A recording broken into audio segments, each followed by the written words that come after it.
Ciao a tutti, oggi vediamo come si cuce uno scollo con taglio centrale. Per cominciare ho costruito il davanti della mia blusa, su cui non ho tagliato lo scollo, ma ho disegnato la linea centrale e la profondità desiderata per l'apertura, nel mio caso una ventina di centimetri. Ho poi tagliato un quadrato di 20 x 20 centimetri di stoffa in contrasto e un quadrato più o meno delle stesse dimensioni di teletta termoadesiva per dare maggior sostegno al colletto.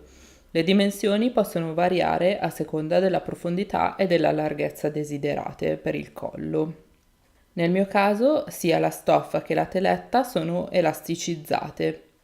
Ho posizionato sul dritto della blusa il dritto della stoffa blu con le linee centrali in corrispondenza e le ho fermate. Ho poi cucito accanto alla linea centrale su entrambi i lati, andando leggermente in diagonale, e ho completato la cucitura anche sulla parte alta, in zona spalla.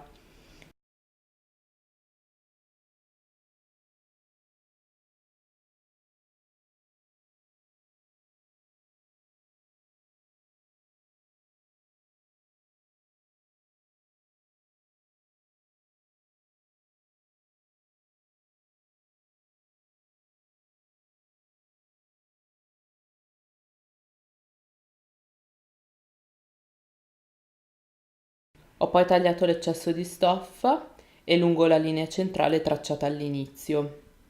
Ho ripiegato i margini di cucitura dell'angolo e ho rivoltato il lavoro. Infine ho fermato il tutto con un'impuntura lungo il bordo esterno.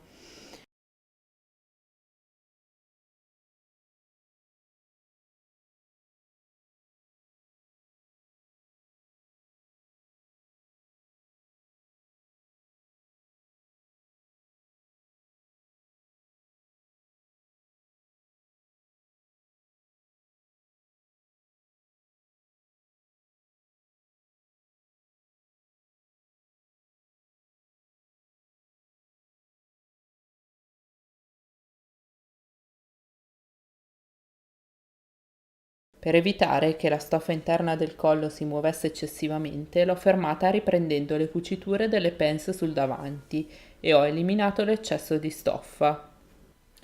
Passiamo ai polsini.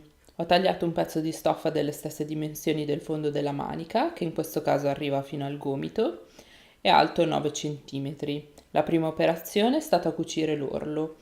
Ho deciso di cucire l'orlo in due linee parallele. Ovviamente si possono utilizzare gli aghi gemelli in modo da completare tutto in un'unica operazione, oppure semplicemente fare un'unica cucitura.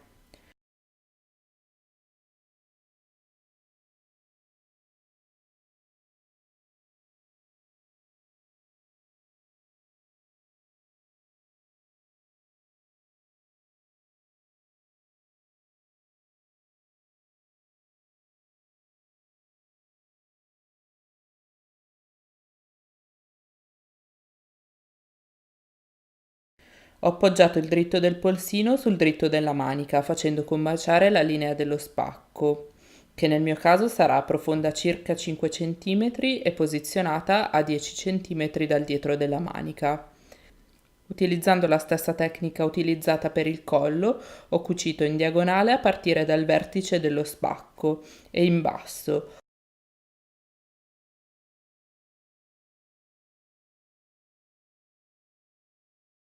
Ho rifilato i margini di cucitura e ho tagliato lungo la linea dello spacco e rivoltato il tutto. La manica in seguito potrà essere chiusa normalmente lasciando il risvolto in posizione. Ecco qui il risultato finale.